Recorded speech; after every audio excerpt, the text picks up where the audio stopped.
भगवान का पूजा किया है, भगवान पर विश्वास किया है, वो कर्म बढ़िया नहीं किया। भरोसेबादी लोग या तो अहंकारी होते हैं और नहीं तो कायर होते हैं। जिसका बाप कलेक्टर हो, बेटा कोढ़ी हो जाएगा। बाप तो कमाते हैं, हम क्या करेंगे कमा के।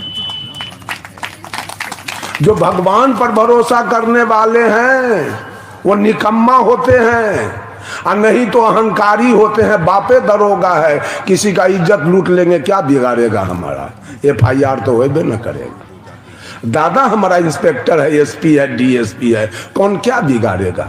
यही भगवानवादी लोग भगवान भरोसा पर किसी का इज्जत लूटते हैं, किसी का मर्डर करते हैं, दूध में पानी मिलाते हैं। मछली, शिखर, पराग, जर्दा किमाम नहीं खाना चाहिए, लेकिन उनके मुखारबिन से वो खुद खाते हैं।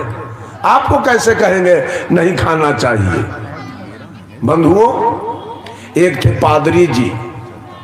पादरी जी नित्य दिन गिरजा घर पर जाकर और प्रवचन दिया करते थे। ऐ दुनिया के लोग, भगवान पर विश्वास रखो और पुण्य कर्म करो, तुम्हारी मुक्ति हो जाएगी, तुम्हारा कल्याण हो जाएगा, तुम्हारे जीवन में सुख शांति आ जाएगी। प्रवचन चलता रहा। जब 1-1.5 महीना प्रवचन चला, एक कबीरपंथी पारखी संत इनके प्रवचन को सुन रहे थे।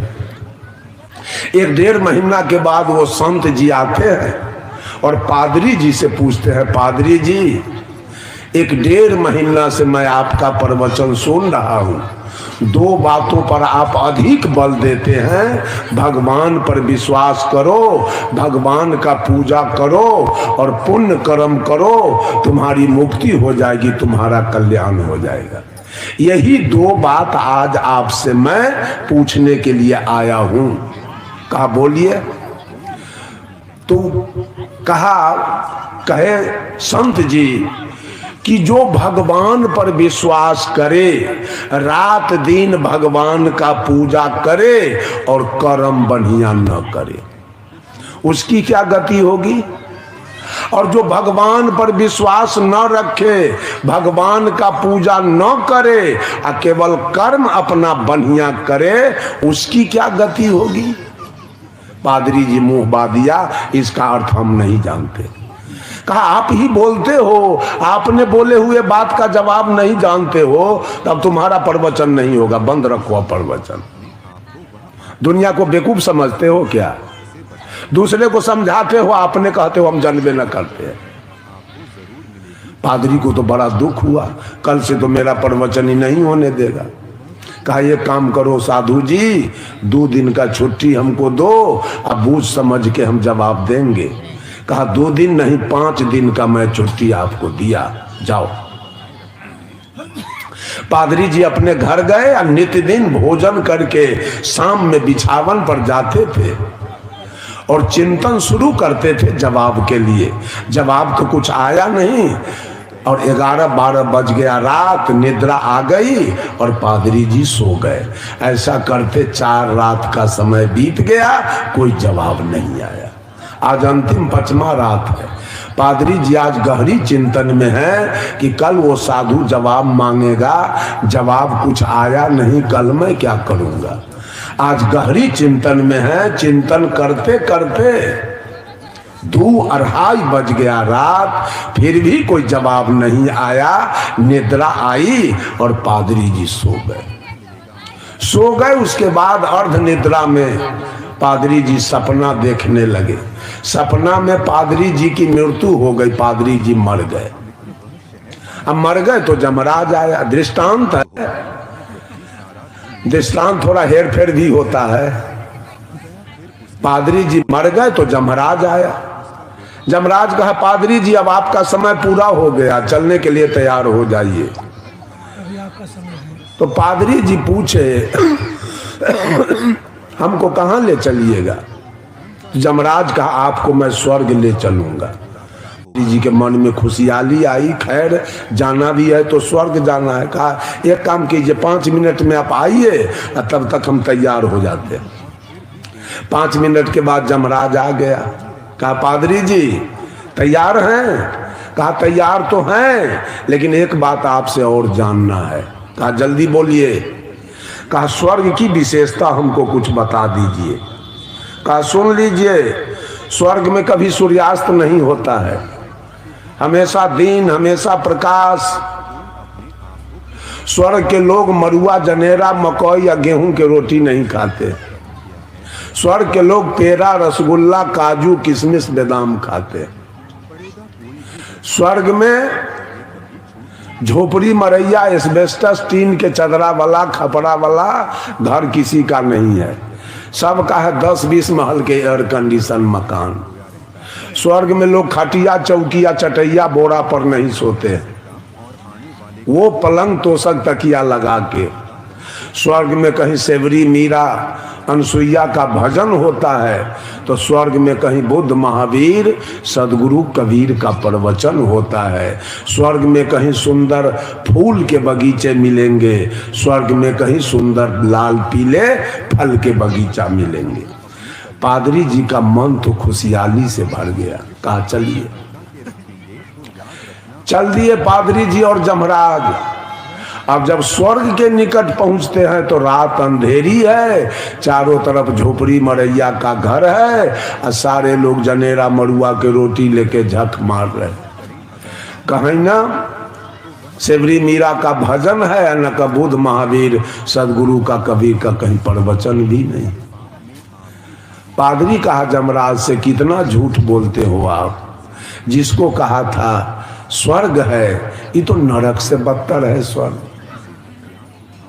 कहा ठीक है, स्वर्ग तो मैं देख लिया। पादरी कहा जमराज से, स्वर्ग मैं देख लिया, अब जरा नरक दिखा दो हमको। जमराज कहा नरक देखोगे क्या? कहा जी चलो। जब नरक में पहुंचे तो पूरा प्रकाश है, दिन, और चारों तरफ 10-20 महल के एयर कंडीशन मकान झलक रहे। चारों तरफ सेवरी, मीरा, अनसुईया का भजन हो रहा है। चारों तरफ बुद्ध, महावीर, सदगुरु, कबीर का प्रवचन चल रहा है। सारे लोग हलवा, पूरी, मिठाई, काजू, किशमिश भोजन कर रहे हैं। चारों तरफ सुंदर फूल और सुंदर फल के बगीचे दिखाई दे रहे। पादरी कहा जमराज से, कितना झूठ बोलते हो आप। जिसको आपने स्वर्ग कहा था वो नरक से बदतर है, और जिसको आपने नरक कहा था वो स्वर्ग से बढ़कर है। ऐसा क्यों? तो जमराज जवाब दिया, ए पादरी जी, आपके जैसे लोग जो रात दीटा में चोकर मिलाते हैं, घी में डलडा मिलाते हैं, चावल में कंकर मिलाते, डंटी मारते। एक आदमी सत्यनारायण भगवान का पूजा किया, एक आदमी से कहा जाइए थोड़ा प्रसाद ले आइए, इलायची दाना। तो गया इलायची दाना लाने, और शाम हो रही थी। दुकानदार को दिया, कहा कि 1 किलो इलायची दाना दीजिए, तो दुकानदार के रतौनी भेल था। वो बेचारा बटखारा ऐसे ऐसे टोने लगा। ये बूझ गया कि इसको रतौनी भेल है, सोचता नहीं है। गहकी 2 किलोवा चढ़ा दिया, पैसा दिया 1 किलो के, 2 किलोवा चढ़ा दिया। अब 2 किलो लिया प्रसाद, गया वहां गुरु महाराज पूछा, रे लाया? तो जी कितना लाया? 2 किलो। हम कहे थे 1 किलो लाने के लिए, पैसा काहे लगाया 2 किलो में? कहा कोनो पैसा लगा है, दुकानदार के रतौनी भेल था, 1 किलोवा के बदला 2 किलोवा चढ़ाए। तो गुरु महाराज कहा, जोरे बेकूफ, जब आन्हरे था तो 5 किलोवा न काहे चढ़ा दिया।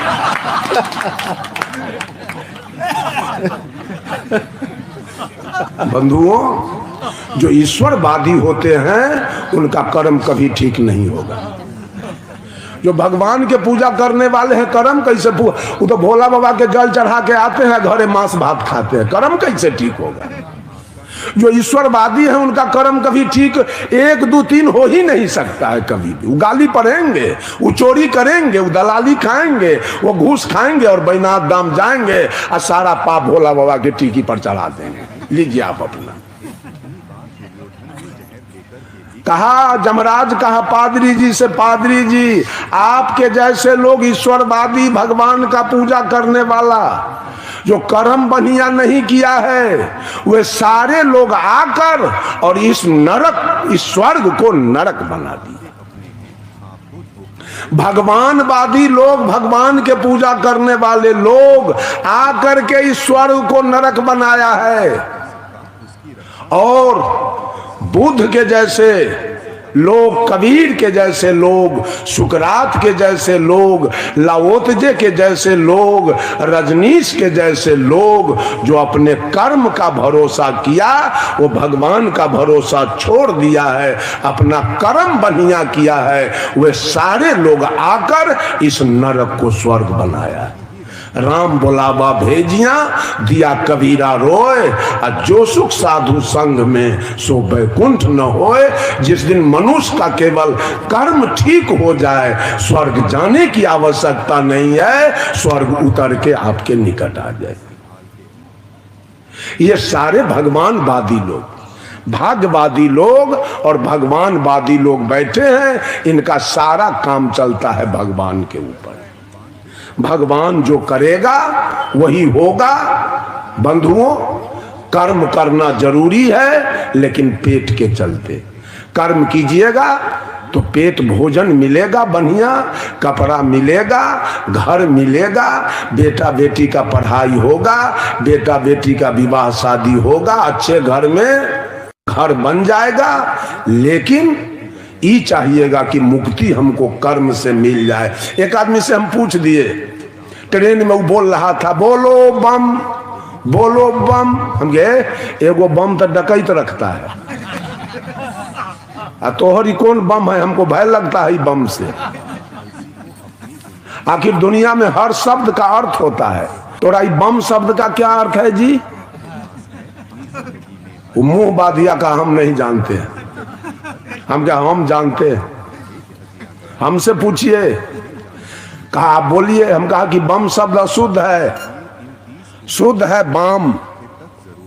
शब्द शुद्ध है बाम। जैसे आप राजनीति पार्टी में भी सुनते हैं वामपंथी, शुद्ध शब्द है बाम, क्योंकि महादेव जी वाम मार्गी थे। वाम शब्द की उत्पत्ति पंच मकार से हुई है। मौ से मछली, मौ से मांस, मौ से मदिरा, मौ से मैथुन और मौ से मुद्रा। जो मछली खाता होगा, जो मांस खाता होगा, जो मदिरा पीता होगा, जो मैथुन करता होगा और जो हमेशा मुद्रा के चक्कर में रहता होगा, वो सारे वाम मार्गी होंगे और सब भोला के शिष्य होंगे। कहना चाहिए बोलो बम, तो अशुद्ध बोलते हैं बोलो बम। जितना भी आपको ड्राइवर खलासी दुनिया के अंदर है, सब वाम मार्गी है। भर दिन शिखर पर आग चिबाएगा, शाम हुए और ड्राइवर के निकट एगो शिवलिंग रखेगा, अब भर दिन शिखर पर आग खाएगा, और शाम हुई गाड़ी लगाएगा और होटल में मुर्गा भात, मछली भात और मांस भात सब खाएगा, दारू पिएगा। जितनी भी वेश्याएं हैं सब वाम मार्गी है। रात दिन वेश्यावृत्ति करेगी, अब भोरे उठ कर भोला बाबा के जल चढ़ाएगी। जितना भी मुसलमान है सब वाम मार्गी है, जितने भी ईसाई हैं सब वाम मार्गी है, जितने लोग मांस मछली खाते हैं, तारी दारू खैनी बीड़ी खाते हैं, सब वाम मार्गी है। मुसलमान भी परोक्ष रूप से वही काम कर रहा है। एक मुसलमान से मैंने पूछा, बहुत मोटा तगड़ा आपका शरीर है, बहुत भाषण देते हैं, ये दूसरे का मांस खा करके इतना बड़ा कल्ला बढ़ाए हैं, अब खूब बोलते हैं तेजी से। मैं आपसे पूछता हूं, और आपके शरीर का मांस कोई खाना चाहे तब? अगर आपके शरीर का मांस किसी को पसंद आ जाए तब क्या कीजिएगा? आकि तुरंत उठ के हमारे निकट से चल दिया हुआ। आप तो दूसरे के शरीर का मांस खा के बहुत बोलते हैं अल्लाह अकबर। आपके शरीर का मांस खाना अगर कोई पसंद करे तब क्या नतीजा होगा आपका? चुपचाप उठ के चल दिया। साहब कबीर कहते हैं, मौलाना सुनो कुरान की बातें रे मौलाना, सुनो रे कुरान की बातें। जिस बकरी के दूध पिया तुम, सो है मातू के नाते।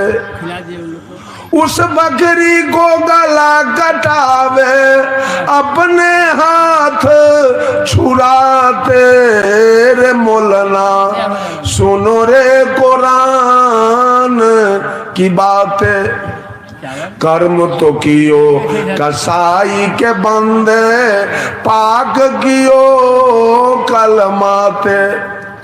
यह रीति उल्टी कौन सिखाई, अहमक नहीं लजाते रे मोलना, सुनो रे कुरान की बातें। साहब कबीर कहे कि कहते हो कि एक परमात्मा है, एक अल्लाह है जो सब कुछ बनाया, मान लिया मैं तुम्हारी बात। तो एक मालिक के सकल जीव है, कीट पतंग जहां पे।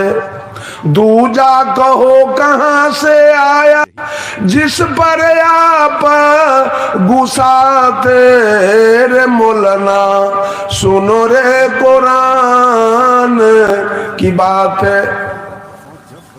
बंधुओं, मैं चर्चा शुरू किया कर्म पर। जीने के लिए कर्म की आवश्यकता है और मुक्ति के लिए ध्यान और साधना की आवश्यकता है। परम पूज्य सदगुरुदेव जी पधार रहे हैं। मैं अपने वाणी पर यही विराम देता हूँ।